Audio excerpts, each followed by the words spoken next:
Everybody shouted at me when I said I wanted to enroll in fashion design. But guess what?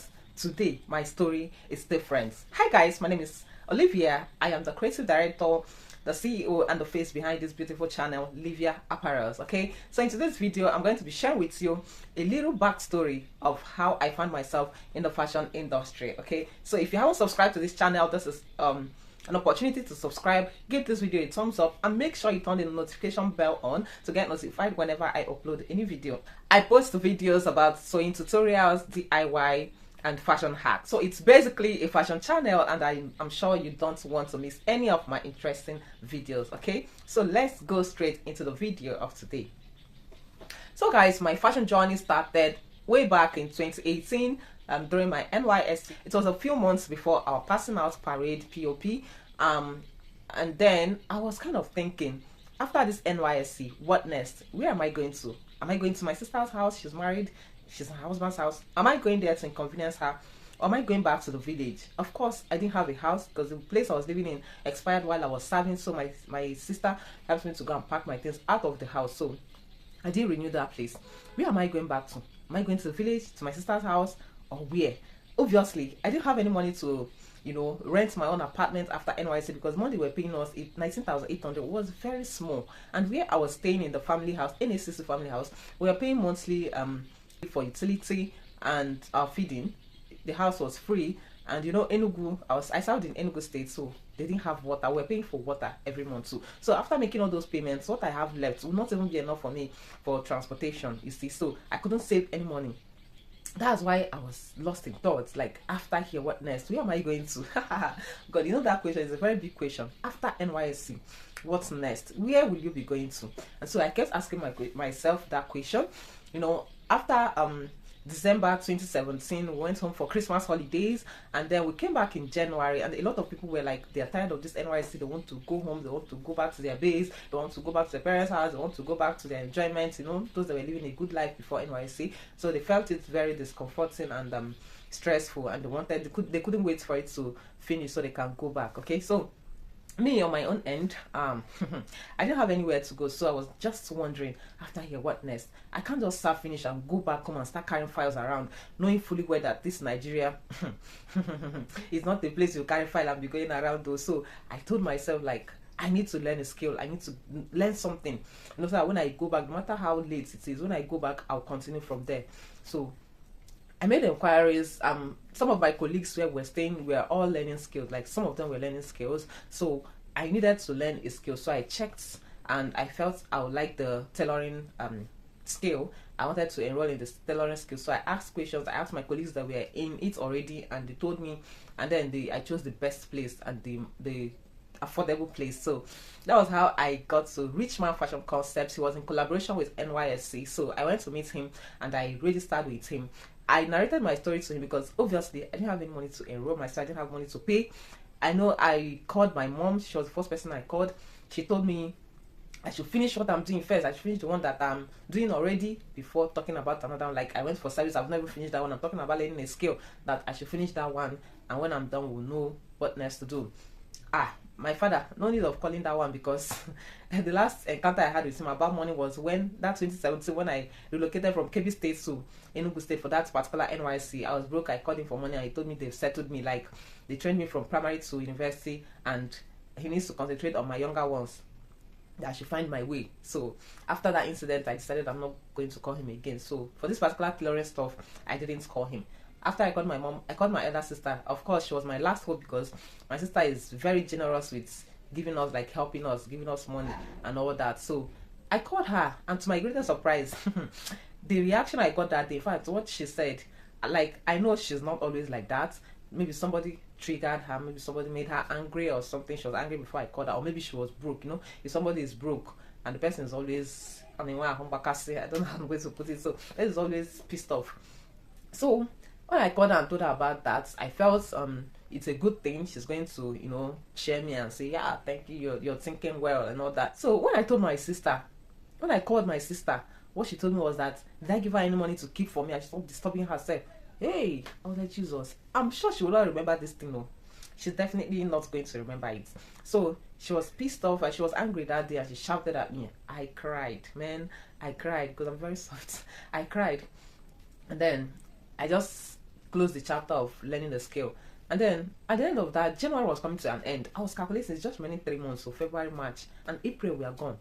How will I go back home without learning anything? Like anything to go and start life afresh? No. So I had to go and meet Rich Man Fashion Concept.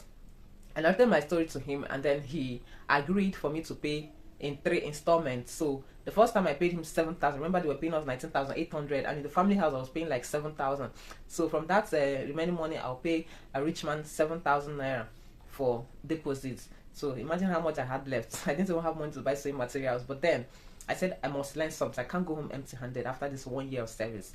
So I paid him 7,000 naira the first time I started, and then the next month I paid 5,000. The third month I paid 5,000. That was how I paid him 3 times.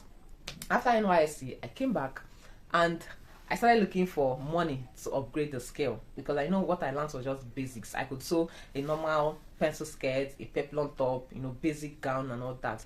So I needed to upgrade. I needed to learn more because I didn't know bustier and some other things. I started learning with both male and female at Rich Man Fashion Concepts. But when I wanted to upgrade, I decided to focus more on female clothing. Okay, and so that was how I finished learning the basics, came back. I wanted to upgrade the skill, and then remember when I asked my mom, she didn't give me a positive response. My sister didn't. I mean, I don't like to ask too much. If I ask you once, you turn me down. I would not like to ask you again. So I started looking for how to upgrade myself in the fashion industry, because I started becoming interested, started having passion for it. Okay, I like when I'm learning something and then it's flowing. You understand? So I was learning and it was easy and it was flowing. So I started developing interest, started having passion for fashion design. And when I sew for people, as a beginner, you make clothes for someone and it fits and it's fine, and that kind of pride. I was becoming proud of myself, and then I decided to further it. And Nigeria, no job, so I needed to really further it and start my own fashion business. So when I came back after NYSC, I came back ending of April. After my passing out, I came back, and then I needed money to upgrade. I got this contract, this sales gear, I've been marketing contracts for Gino Tomato. That was when Gino Pepper and Onion came out. They wanted to market it, so they were looking for marketers, and I applied. I went there, I started that one, because they said they're going to pay us 30,000 naira for that 1 month marketing. And already I've made inquiries on how much it's going to cost for the upgrade for 6 months, and it was 30k. So when I saw the Gino Tomato offer, I was like, wow, this is exactly what I'm looking for. If I just do it for 1 month, I'll carry the money and go and register for the fashion upgrade. So fast forward to some days, I've been weeks into the Gino Tomato job. I already applied for jobs in hotels as a receptionist. So All Seasons Hotel called me. I went for the interview. I passed. They said I should start work. So I had to leave the Gino Tomato. Besides, All Seasons was going to pay me higher, and then I was going to get more, tips and all that to further the fashion training. So I chose the All Seasons job, and then I started with All Seasons Hotel. That was in October 2018. So while with All Seasons in 2019, I had to register. I went to register for the upgrade, and then while I was working as a receptionist, how tedious and how stressful the work is, I was also doing the fashion training at the same time. So I had to talk to my supervisor to always put me in night shifts. So I was doing more of night shifts in the hotel, unless it is unavoidable, like there is no way I can do night shifts that week. They will not put me in morning, just for some days, not throughout the week. So my supervisor agreed, and I was doing more of night shifts. In the morning, I'll go to the fashion center where I was learning the fashion design, and then in the evening, I'll go to the hotel and do my night work. So that's how I was doing it. I was learning, I was working, I was learning, I was working. It was very stressful. I did it for straight 3 months, and then I fell sick. The sickness will be here. I fell sick. I didn't go to work for 2 days. And imagine this all season. In fact, let me not even go into details.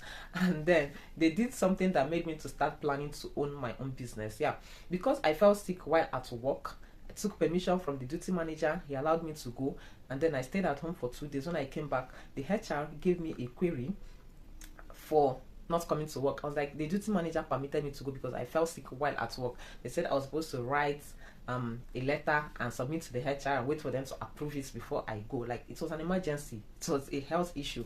Man, I can't wait. And besides, it was a duty manager that permitted me, and they had to surcharge me for, they deducted 4 days salary because of the 2 days. It was ×2. Because of the 2 days that I missed, they deducted 4 days salary from my money. Okay, well, because of that, I said I must own my own fashion business. I must have my own business. Besides, I knew that that job was temporary. I took that job because I wanted to save money to, train myself in the fashion industry, and then probably save money to start my own business, and then I'll resign. And that was exactly what I did, Sha. It's always good to have a plan in this your life. Have a plan. So, while I was doing the work, I was, getting customers. I was sewing for my colleagues where I was working. I was sewing for my family. I was sewing for my friends. I started posting online on Facebook. People were calling me. I was doing home service for people. They will give me clothes. I will sew. When it's done, I'll give them back. So when this thing happened, when All Seasons Hotel charged me for 4 days for missing work for 2 days, I made up my mind that I had to start saving and start planning to open my own business. Okay, so it was my big sister. Remember when I wanted to learn, when I wanted to register, she said she didn't keep money anywhere. But guess what? When I started, she was the person that gave me my first sewing machine. So she actually enrolled in a fashion school, but then she said this was not her calling. So she said she can't do it and she quit. So when I was serious, she had to give me the machine, and then I started from home with that one machine. So as I was still working, then I was still working in the hotel, and I was sewing for my colleagues, like I said earlier, and then I was using them to do test running. When you're sewing for people and you don't want to make gain, you just want to test and see if you can sew for people. So I was just looking for different sizes of people to sew for, both slim, size 12, 14, 16, and even 18. I wanted to try size 18 and 20. Okay, so I just wanted, make my hands strong. You understand? So I was not really charging I was just charging for materials. Once you can pay me money that is enough for the materials, the expenses, I'm okay. And that's what I was doing. Remember, I was doing my night job and also sewing at the same time. So that was how I started having customers. As little as they were, started having little customers, and thank God, I always sew neat stitches. Like, my clothes are always neat, even up to today. Right from when I started, they know me for neat finishing. Do you understand?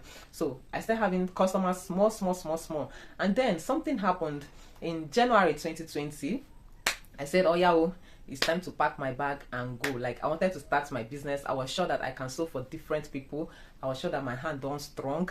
I was sure that, yes, I can stand as a fashion designer, even if it's on one particular niche or 2 niches. I know that I can represent. You understand? So 2020 January, I submitted my resignation letter, and then it was approved.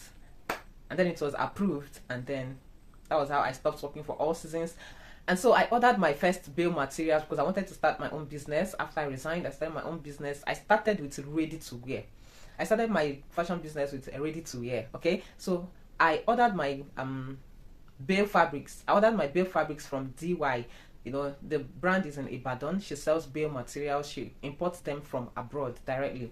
So, in the group, 8 people can share one bail, and it will be cheaper for you guys. So I contacted her. I placed my order for the bail, and then she does the sharing by herself, and then she'll now weigh bill to all of us in our different locations.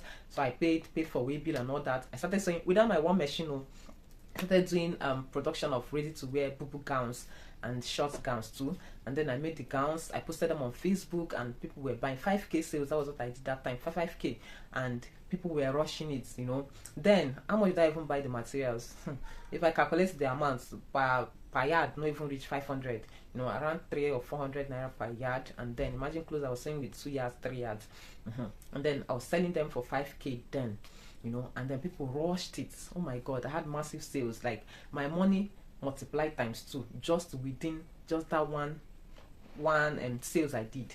And so that was how I started, guys. I started making sales. I saw it was profitable. I ordered for the next week. Do you know that even after making this my double capital, after making the sales and getting double of my capital, I still had a lot of bills remaining that I've not even sewn. Do you understand? So that was how I started, guys. I hope my gist is not boring, though it is a long story. I'm going to be stopping it here for now.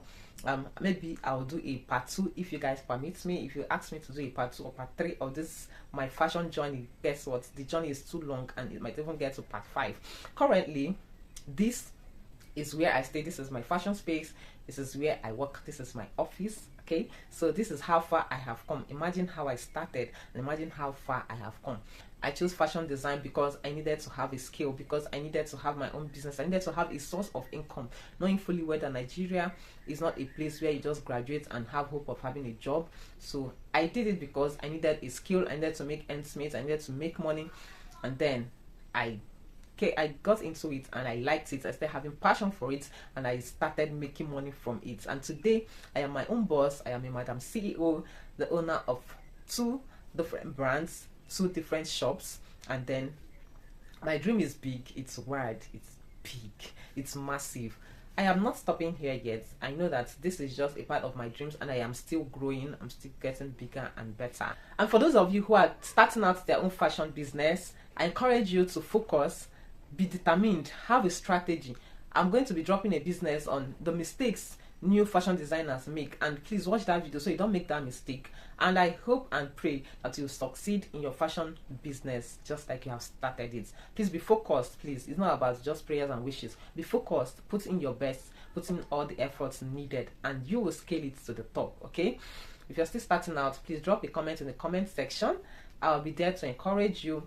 And please share this video and give it a thumbs up so that YouTube can recommend it to other viewers. See you guys in my next video. Bye.